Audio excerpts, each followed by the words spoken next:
দেখলাম ফারুকিক ধরিছে বিএনপির পোলাপাইন কেন ওয়াসিমের ছবি ড্রোন শোতে দেখায় নাই। ফারুকি দেখলাম মাপটাপ চাইতেছে। ফারুকির এই অভ্যাসটা ভালো, কিছু বার্তা দেয় না। এর আগেও পাঠ্য বইয়ে ওয়াসিমের নাম না থাকায় খুব খেপেছিল ছাত্রদল। দেখেছেন না, মনে আছে না? ছাত্রদলরে বলি, ছোট ভাই হিসাবেই বলি, ওয়াসিম আমাদের প্রিয়, সব শহীদেরাই আমাদের প্রিয়। শহীদদের উপরে দখলদারি করতে নাই, এতে শহীদের অসম্মান হয়, অমর্যাদা হয়। এটা পরামর্শ দিই আর এটা ইতিহাস বলি। 1990-এ আইকনিক শহীদ ছিল দুইজন, নূর হোসেন আর ডাক্তার মিলন। ডাক্তার মিলনের হত্যাকাণ্ডই এরশাদের পতনকে ত্বরান্বিত করে। উনি জাসদ করতেন, আমরা জানতাম। উনি বিএমএর নেতা, ডাক্তারদের নেতা, এটা সারা দেশে পরিচয় ছিল। ঢাকা মেডিকেল কলেজের টিচার ছিল। এখন এরশাদের পতনের পরে জাসদের মনে হইল এটার পয়েন্ট নিতে হবে যে ডাক্তার মিলন জাসদ করত। সারা দেশ পোস্টারে ভরায় দিল জাসদ নেতা ডাক্তার মিলন বলে। মানুষজন পছন্দ করলো না। উনি ডাক্তারদের নেতা, ঢাকা মেডিকেল কলেজের শিক্ষক, 90-এর শহীদ। এই পরিচয়টা ঢাকা দিতে চাইল জাসদ পরিচয় দিয়া। কি ফল হইল? নূর হোসেন যুবলীগের কর্মী ছিল, তার নাম সবাই জানে। ডাক্তার মিলনের নাম আজকে কয়জন জানে? এইভাবেই দলের স্বার্থ খাইয়া ফেলে শহীদের অমরত্বকে। ওয়াসিম শুধু না, সব শহীদের নামই টিকে থাকবে যদি ছাত্রদল আধিক্ষেতা না করে। শহীদদের মধ্যে শিবিরের ছেলে নাই? অবশ্যই আছে, ওরা তো আধিক্ষেতা করতেছে না। একমাত্র ওয়াসিমকে নিয়ে আধিক্ষেতা করতেছে ছাত্রদল। যখন মানুষ দেখবে যে আরে জোর করতেছে তো আমার উপরে, তখনই মানুষ মুখ ফিরায় নেবে। এভাবে হয় না আসলে। ওয়াসিমের নাম না আসলে কোথাও যেইভাবে ছাত্রদল ঝাঁপায় পড়তেছে তার উপরে, তাদের কিছু কথা বলতেই হয়। আপনাদের কি আদৌ কোনো নৈতিক অধিকার আছে কারো সমালোচনা করার ওয়াসিমের নাম না নেওয়ার জন্য? না, নাই, নাই। আপনাদের নৈতিক অধিকার নাই। আপনাদের দলেরও কোনো নৈতিক অধিকার নাই কারো সমালোচনা করার। জি, ঠিকই শুনতেছেন। আপনাদের বিএনপির কারো নৈতিক অধিকার নাই কেন ওয়াসিমের নাম নেওয়া হইল না এটা বলার। প্রমাণ চান? এইটা সাহেব দেখান তো 7ই আগস্ট 2024-এ তারেক রহমানের বক্তব্য, যেখানে শহীদের নাম উল্লেখ করতেছে। শুনেন। দেশ এবং জনগণকে স্বাধীন করতে গিয়ে চোখে মুখে বুকে গুলি আলিঙ্গন করা আবু সাইদ কিংবা মুগ্ধের মতন হাজারো ছাত্র ছাত্রী, তরুণ তরুণীকে প্রাণ বিসর্জন দিতে হয়েছে। শুনেছেন? ওয়াসিমের নাম আপনাদের ভারপ্রাপ্ত চেয়ারম্যান কইল? কয় নাই তো। উনার এই বক্তৃতাগুলো তো স্ক্রিপ্ট কইরা বক্তৃতা। উনি কেন ওয়াসিমের নাম কইল না? উনি তো লিখেই বলতেছেন, তাই না? আগে উনারে ধরেন, তারপরে অন্যদের ধরতে আসেন। যাই হোক, আজকের প্রসঙ্গে আসি। আজকের প্রসঙ্গ শ্রী শ্রী ওয়াকারানন্দ প্রভুপাদ। এই নাম কেন দিলাম আসেন সে আলাপটা করি। এই শ্রী শ্রী ওয়াকারানন্দ প্রভুপাদ মনে হয় জিন্দেগির ভালো হবে না। মাসুদ ভালো হবে, উই ভালো হবে না। প্রভুপাদ কেন করছি? কারণ উই যা কাজ করিচ্ছে তাতে এটা ছাড়া আর কোনো কিছু কওয়া উচিত হবে না। ওয়াকারানন্দ প্রভুপাদ বাংলাদেশে ইন্ডিয়ার মূল চালিকা শক্তি হয়ে উঠছে। তার উপরে ভর করিছে ইন্ডিয়া। সে এখন ইন্ডিয়ার মূল প্লেয়ার বাংলাদেশে। তার উপরে ভর করিয়া ইন্ডিয়া কিছু করবে পাবে কিনা সেটা অন্য আলাপ, আমি আসিচ্ছি সে আলাপে। তার আগে দেখে নি কেন আমি তারে প্রভুপাদ কইছি। ওয়াকারানন্দ গেছে রাশিয়ায়, তারপরে ক্রোয়েশিয়ায়। জানুয়ারিতে রাশিয়ান রাষ্ট্রদূত দেখা করেছিল, তাই গেছে রাশিয়ায়।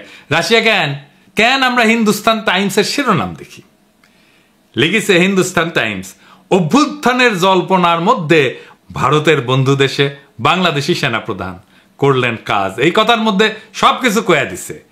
তাহলে কি কাজ করতে গেছে ওইটি? আপনি যখন কারোর সাথে ঘুটু করতে যাবেন না, তখন তৃতীয় একটা দেশে যাবেন। এই তৃতীয় দেশটা হইতেছে রাশিয়ায়। এই রাশিয়ায় গিয়া সে ইন্ডিয়ার পানি পড়া নিয়ে আসিছে। আইসে সে দেখাতে গেছে যে দেখো দেখো দেখো, বাংলাদেশে ইন্ডিয়ার সিফা সালার এখন আমি ওয়াকারানন্দ প্রভুপাদ, আমার এখন সাত দেখবা, বুঝছাও। গেছে বৌদ্ধ বিহারে। দেখেছেন হিন্দুস্তান টাইমস কি নিউজ করলো এবার দেখেন। বাংলাদেশ ভাগের কথা উঠতেই এবার মৌলবাদীদের কড়া বার্তা সেনাপ্রধানের। ওয়াকার বললেন, দেখেছাও। এরপরে কুটি গেল, এরপরে গেল পয়লা বৈশাখ করতে ঢাকেশ্বরী মন্দিরে। আর পাশে কে? এডিটর সাহেব দেখান। এই কিরে, এই কিরে কিরে, সন্তোষ শর্মা। হ্যাঁ, সন্তোষ শর্মা বাংলাদেশের রয়ের 1 নাম্বার লোক। বাংলাদেশে আলেমদের ইন্টারোগেশনের টাইমে হাজির থাকতো এই সন্তোষ শর্মা। শোনেন হারুন ইজাহারের কণ্ঠে। একটা নাম আমি বলতে চাই, আপনাদের সকলকে চিহ্নিত করে দিতে চাই। সে হচ্ছে এই একটা পত্রিকা ইদানিং খুব দেখা যায়, কালবেলা পত্রিকার সম্পাদক সন্তোষ শর্মা। সে সরাসরি ওই বিদেশি এই কান্ট্রির ম্যানেজারের পক্ষ থেকে, স্টেশন ম্যানেজারের পক্ষ থেকে সে সরাসরি আমাকে রিমান্ডে নির্যাতন করেছিল। সেজন্য ওই কালবেলা পত্রিকার সম্পাদক সন্তোষ এর বিরুদ্ধে শর্মা, ওর বিরুদ্ধে মামলা হতে হবে। এবং সে কিন্তু নিজেকে অনেক বিভিন্ন আড়াল দিয়ে সে নিজেকে আড়াল করার চেষ্টা করেছে। এরাই কিন্তু আমাদের এই রাষ্ট্রকে সর্বদিক থেকে এনে ধ্বংস করেছেন। এরপর 21 টিভির নিউজ দেখেন আর এটা। সন্তোষ শর্মা এখন তিনি দৈনিক কালবেলার সম্পাদক ও প্রকাশক, কাজ করেছেন শক্তি নামের পত্রিকায়। সাপ্তাহিক সুগন্ধার মালিক ছিলেন সন্তোষ শর্মা, হয়েছিলেন দৈনিক আমাদের সময় পত্রিকার ব্যবস্থাপনা সম্পাদকও। দেশে পূজা উদযাপন পরিষদের কেন্দ্রীয় কমিটির সাধারণ সম্পাদকও তিনি। ভারতের প্রধানমন্ত্রী নরেন্দ্র মোদীর সাথে ঘনিষ্ঠতার সংবাদ প্রকাশ করে তার নিজের পত্রিকাতেই। পেশাগত এসব পরিচয়ের আড়ালে সম্প্রতি বেরিয়ে আসছে ভয়ঙ্কর তথ্য। সন্তোষ কিন্তু দুটো ট্রাম কার্ড সে ইউজ করে, একটা সাংবাদিকতা আর হলো সম্পর্ক। সে বাংলাদেশ পূজা উদযাপন পরিষদের সাধারণ সম্পাদক। হেফাজতে ইসলামের যুগ্ম মহাসচিব মুফতি হারুন ইজহার চৌধুরীর দাবি, ভারতীয় গোয়েন্দা সংস্থা র এর এজেন্ট সন্তোষ শর্মা। এইটা সাহেব, এবার আর ওর আসল প্রভু মোদির সাথে ছবিটা দেখান। এইবার আমাদের প্রিয় সালাউদ্দিন সাহেবের সাথে দেখান, ভিডিওটা দেখান না। দেখিছেন মালটা? এইবার সব হিসাব মিলিছে, খাপে খাপ মমতাজের বাপের মতো মিলে গেল। তার মানে এইটার পিছনে একটা বিশাল পরিকল্পনা আছে ওয়াকারের এই ভিজিটের পিছনে। আমরা একে একে দেখব ওয়াকারুজ্জামান কেমনে ওয়াকারানন্দ প্রভুপাদ হইয়া উঠল, সেই জার্নিটা আমরা এক্ষুনি একটু দেখি। ওয়াকারের সাথে তো ইন্ডিয়ার পররাষ্ট্র সচিব ক্যান্টনমেন্টে গিয়ে দেখা করেছিল, তাই না? সেনা প্রধান তো সারাক্ষণ নাকি কথা কইতেছিল নতুন সরকার তৈরির সময় ভারতের সেনা প্রধানের সাথে, তাই না? ভারতের সেনা প্রধানই কয়ে দিছে, as of today, firstly, there is no vulnerability from any side. I am in touch with the chief of Bangladesh during the time of when this changeover took place.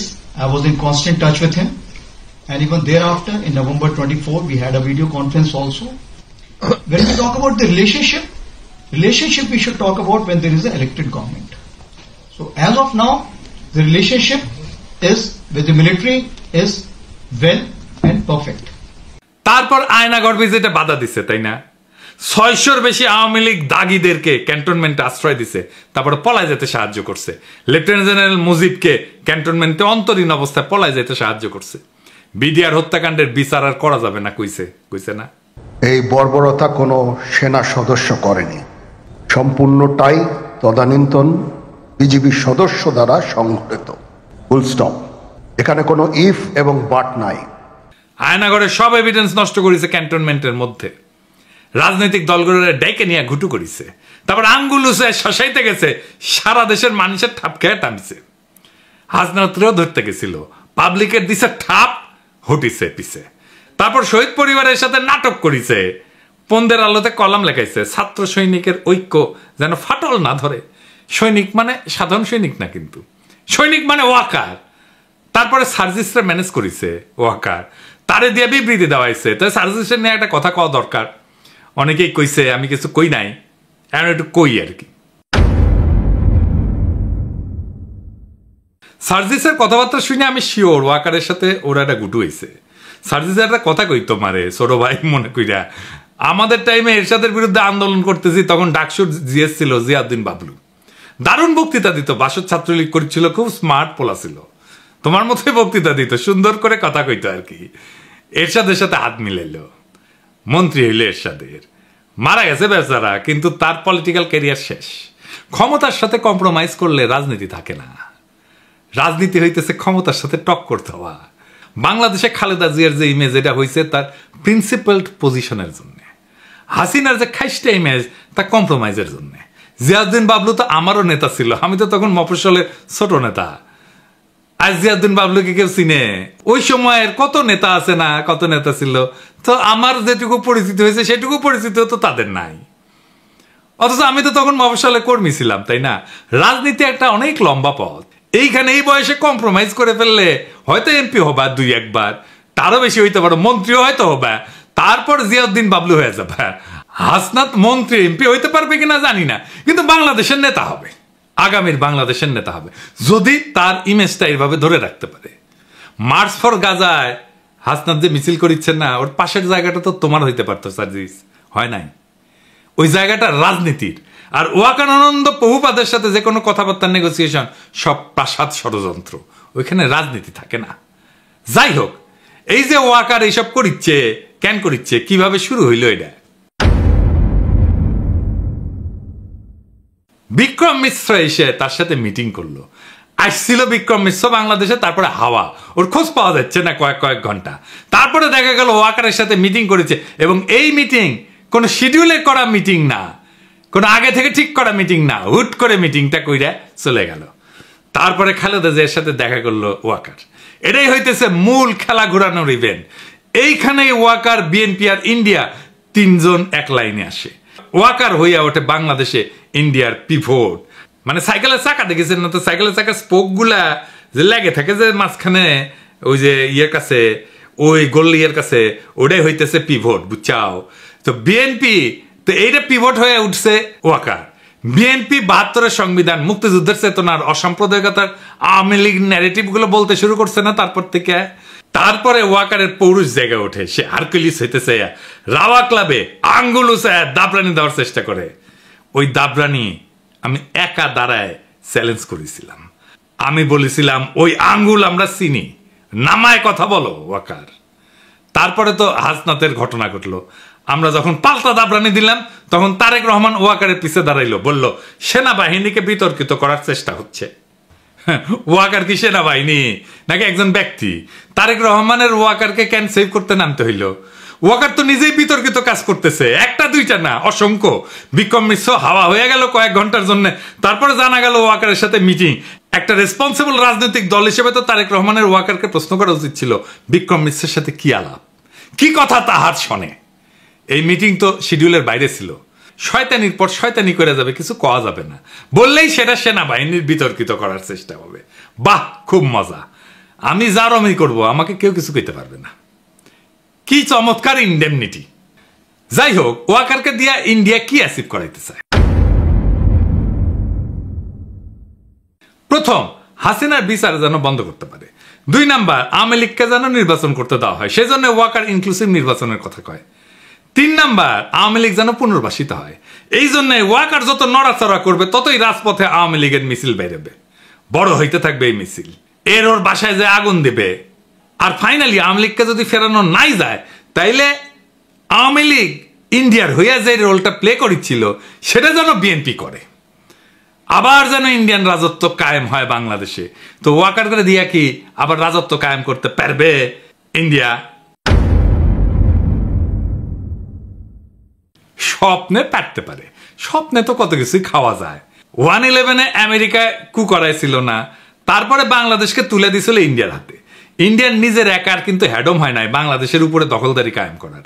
ইন্ডিয়ার বাপেরও সাধ্য নাই বাংলাদেশে আবার দখলদারি কায়েম করে, বরং ওয়াকার, বিএনপি আর ইন্ডিয়ার এই অশুভ মৈত্রী পরাজিত হবে। এটাই ইতিহাসের নিয়তি। বাংলাদেশে এক গুরুত্বপূর্ণ সন্ধিক্ষণে দাঁড়ায় আছে। জুলাই বিপ্লবের পর প্রফেসর ইউনূস যে সরকার পরিচালনার দায়িত্ব দেওয়া হয়েছে, তা শুধু নির্বাচন আয়োজনের জন্য না, বরং দীর্ঘদিনের দুর্নীতিগ্রস্ত রাজনৈতিক এবং প্রশাসনিক কাঠামো সংস্কারের জন্য। টাইম ম্যাগাজিন তাদের দুনিয়ার সবচাইতে প্রভাবশালী ব্যক্তিত্ব বলে স্বীকৃতি দিছে। এই মানুষটার লিডারশিপে আমরা সমস্ত ষড়যন্ত্রের জাল ছিন্ন করে আগায় যাব। এই সময়টা একটা বিরল সুযোগ আমাদের রাষ্ট্রকে পুনর্গঠন করার। কিন্তু এই রাজনৈতিক দলগুলা প্রয়োজনে সময় দিচ্ছে না, সাহায্য করতেছে না, তড়িঘড়ি করে নির্বাচন নির্বাচন নির্বাচন কইরা মাথা খারাপ করে দিছে। এই তড়িঘড়ির নির্বাচন করলে আগের যে সিস্টেম ছিল সেটাই থাকবে, কিছুই বদলাবে না। আবার ফিরে আসবে সেই ফ্যাসিবাদ, আবার ফিরে আসবে সেই স্বৈরাচার। বারবার দেখতেছেন না, বারবার রক্ত দেওয়া লাগতেছে, বারবার লড়াই সংগ্রাম করতে হচ্ছে, ওই একই জিনিস আবারও থাকবে যদি আমরা এবার কিছু করতে না পারি। তাই এখন এই সিস্টেমে ব্যবস্থা পরিবর্তনের সময়। শুধু নেতৃত্বের পরিবর্তন না। ইতিহাসের প্রত্যেকটা বাঁকে আমরা দেখছি যখন দেশপ্রেমিক জনতা একত্র হয় তখন কোনো ষড়যন্ত্রই টেকে না, কোনো চক্রান্তই সফল হয় না। ওয়াকার, বিএনপি বা ইন্ডিয়া যেই হোক, যদি তারা জাতির স্বপ্ন, শহীদের আত্মত্যাগ আর জনগণের আশা আকাঙ্ক্ষার সাথে সংঘাতে আসে, তাহলে ইতিহাস তাদের জায়গা করে দেবে ব্যর্থতা আর তিরস্কারের পাতায়। সামনে অন্ধকার আছে, কিন্তু আলোও কাছেই। প্রয়োজন শুধু দিক ঠিক করা আর পা বাড়ানো। আমরা অবিচলভাবে সেই পথে আগায় যাব। কেউ আমাদের রুখতে পারবে না। নতুন বাংলাদেশ আমরা গড়বই। দ্বিতীয় স্বাধীনতাকে আমরা পরাজিত হতে দেব না। ইনকিলাব জিন্দাবাদ।